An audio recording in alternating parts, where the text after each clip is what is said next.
वो वक्फ बोर्ड इतना खतरनाक है, उसका कॉम्बिनेशन आप देखिए, उसमें एक आईएएस होगा वो भी मुस्लिम होगा,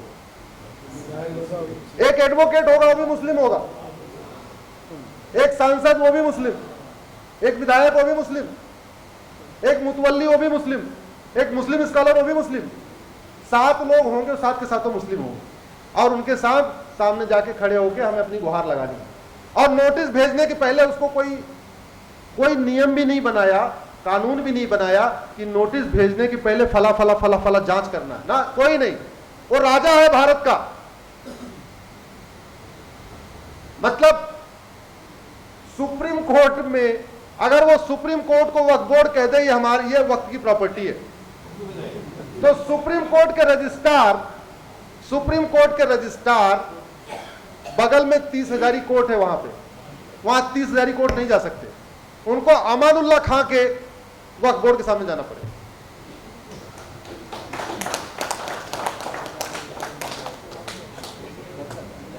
अगर वक्फ बोर्ड राष्ट्रपति भवन कह दे ये वक्फ की प्रॉपर्टी है, तो वो भी हाई कोर्ट नहीं जा सकते।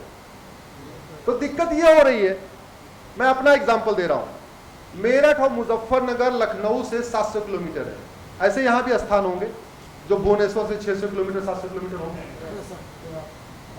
वो 700 किलोमीटर का गरीब, दलित, आदिवासी जिसने कभी अपने पास की कोर्ट नहीं देखी, उसको कह रहे हैं तुम अपना कागज आके दिखाओ भुवनेश्वर।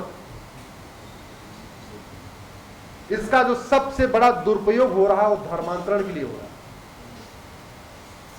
वक्फ बोर्ड नोटिस भेजता है और फिर धमकाता है, बड़े लोगों को नोटिस भेज के पैसा वसूलता है और गरीबों को नोटिस भेज के कन्वर्ट करता है। भाई 700 किलोमीटर दूर जो मध्यम वर्ग आदमी है, थोड़ा बड़ा आदमी है, उसको नोटिस भेजेंगे तो बोलेगा यार नोटिस कैसे भेज दिया, हम तो रह रहे हैं, बहुत सालों से रह रहे हैं।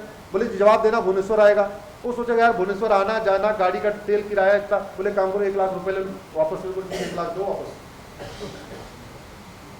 तो वक्फ बोर्ड एक तरफ वसूली कर रहा है, दूसरी तरफ कन्वर्ट करा रहा है। और दुर्भाग्य देखिए, ऐसे कानूनों के खिलाफ लोग सड़क पे नहीं उतर रहे।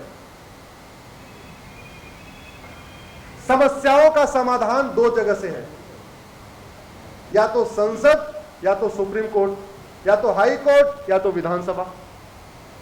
दिल्ली में जो समाधान होगा राष्ट्रीय स्तर का, वो सुप्रीम कोर्ट और संसद से होगा। उड़ीसा में जो समस्या का समाधान होगा वो कटक हाई कोर्ट से होगा, भुवनेश्वर की विधानसभा से होगा। इन दोनों को जगाने का 2 ही तरीका है, या तो सड़क पे उतरिए या सोशल मीडिया में लिखिए। सब लोग सड़क पे नहीं उतर सकते, सब लोग सोशल मीडिया में तो लिख सकते हैं कि नहीं, बोले जरा। फेसबुक पे 5000 दोस्त बना सकते हैं कि नहीं, और फेसबुक पे फ्रेंड बनाते समय ये क्यों देखना हमारा जान पहचान वाला है। मैं कह रहा हूं भुवनेश्वर में बैठे बैठे बॉम्बे वाले को दोस्त बनाइए, कि बॉम्बे में बैठे आपके रिश्तेदार दोस्त को भी पता रहे कि भुवनेश्वर में क्या प्रॉब्लम। दिल्ली में बैठे बैठे आप कन्याकुमारी वाले को दोस्त बनाइए, पता तो रहे कि हाँ क्या क्या समस्या है। इस देश के अगर केवल 1 करोड़ लोग 5-5 हजार फेसबुक फ्रेंड बना लें, केवल 1 करोड़, तो समस्याओं पे चर्चा 50 करोड़ लोगों तक पहुंच जाएगी। और समस्या लिखना छोड़ दें, समस्या के मूल कारण को लिखना शुरू करें, समस्या के अस्थायी समाधान को लिखना शुरू करें। देखिए कैसे जागरण। बीमारी की चर्चा करके बीमारी ठीक नहीं होगी, हो सकती है क्या? इलाज करना पड़ेगा, दवा। और मैं आज आप लोगों से निवेदन करता हूं, एक बार जो समस्या आपको दिखाई पड़े उसके मूल कारण का चिंतन करिए। सड़क टूटी हुई समस्या है, मूल कारण क्या है? जोर से बोलिए जरा। भ्रष्टाचार। और भ्रष्टाचार का मूल कारण क्या है? हमने ऐसा कानून क्यों नहीं बनाया? अभी कुछ दिन पहले चाइना में एक कंपनी के जनरल मैनेजर को उन्होंने फांसी दिया है, क्योंकि उसने किसी कॉन्ट्रैक्टर से पैसे ले लिए। और कुछ दिन पहले उन्होंने अपने कानून मंत्री को फांसी दे दिया। चाइना ने अपने कानून मंत्री को फांसी दिया। आप भारत में बताइए किसी कानून मंत्री को, किसी जनरल मैनेजर को आजीवन कारावास भी हुआ? फांसी छोड़िए। दुनिया के देशों में एक व्यक्ति ने मैक्सिको में 16,000 लोगों को लूटा था चिट फंड कंपनी बनाकर। 1,41,000 साल सजा हुई उसको। कितने साल की? जोर से बोलिए जरा, गूगल करिएगा। एक व्यक्ति ने अभी अमेरिका में दूसरी बार शर्ट चुराया। पहली बार शर्ट चुराया तो 5 साल थी, लेकिन दूसरी बार शर्ट चुराया तो सीधे 25-20 साल सजा। एक बात समझिए, भारत की 50% समस्याओं का मूल कारण भ्रष्टाचार, घुसपैठ का मूल कारण भ्रष्टाचार, माओवाद का मूल कारण भ्रष्टाचार, नक्सलवाद का मूल कारण भ्रष्टाचार, मजहबी उन्माद का मूल कारण भ्रष्टाचार।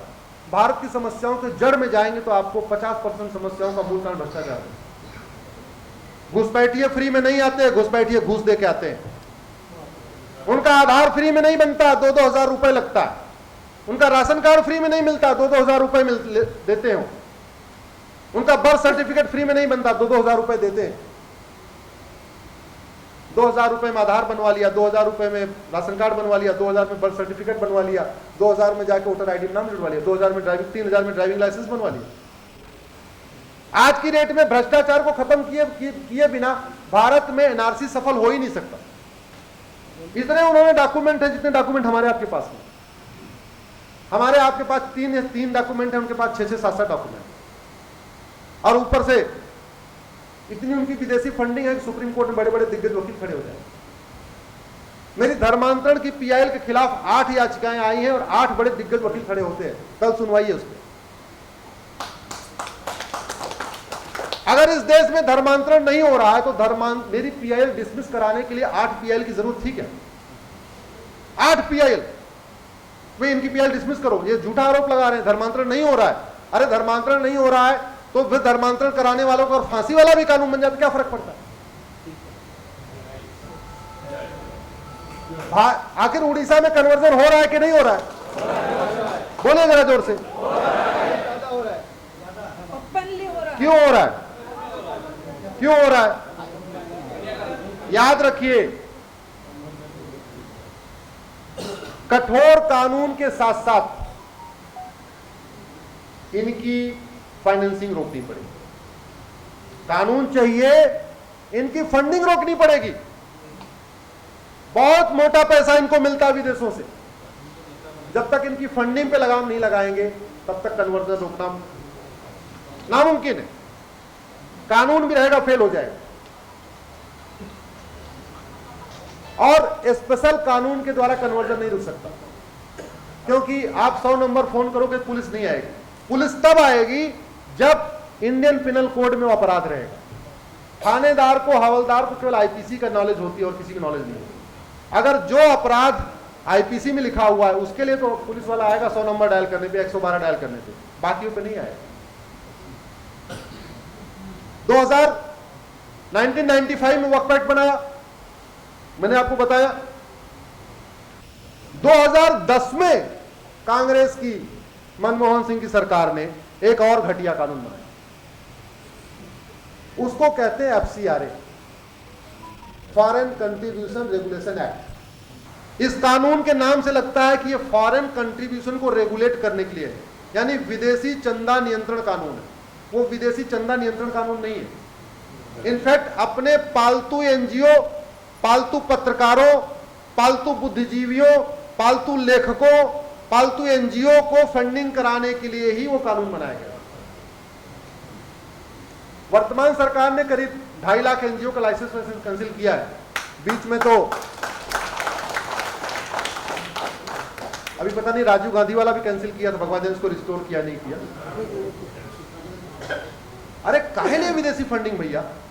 अगर वास्तव में आदमी ईमानदारी से कर रहा है तो एनजीओ थ्रू को डायरेक्ट फंडिंग ले लेगा, क्या दिक्कत? जब तक इनकी फंडिंग नहीं रुकेगी तब तक देश विरोधी गतिविधियां खत्म नहीं होगी। एक चीज याद रखिए, माओवादी यहां नोट छापते नहीं है, पैसा आता है। नक्सली नोट छापते नहीं है, पैसा। धर्मांतरण नोट कराने वाली मिशनरियां नोट छापती नहीं है, पैसा उनको, जोर से बोलिए, जिहादी नोट छापते नहीं है, पैसा। तो जो आता है उसी आने वाले को रोकना पड़ेगा। इसलिए मैं कहता हूं 2011 के एफसीआरए को खत्म करिए और वास्तव में चंदा नियंत्रण कानून बनाइए। ये तो चंदा देने वाला कानून है, ये तो चंदा दिलवाने वाला कानून है। जैसे पूजा स्थल कानून पूजा स्थलों से के लिए नहीं बल्कि पूजा स्थलों के खिलाफ बनाया गया, वैसे चंदा नियंत्रण कानून 2010 का एफसीआरए ये चंदा नियंत्रण के लिए नहीं, चंदा दिलवाने के लिए बनाया गया। और इसके ज्यादातर लाभार्थी वही है, देश विरोधी गतिविधियां शामिल लोग, पत्रकार। मैं खुद 2-4 ऐसे पत्रकार एंकर को जानता हूं, उनकी 2 लाख रुपए तनख्वाह है और गुड़गांव उनके पास फार्म हाउस है, 50-50 करोड़ का फार्म हाउस है। वो टीवी में एंकर करते हैं, बड़ी नैतिकता की बातें करते थे, 2-4 तो उसमें करते थे, अब आज की डेट में एंकर नहीं है, यूट्यूबर हो चुके हैं।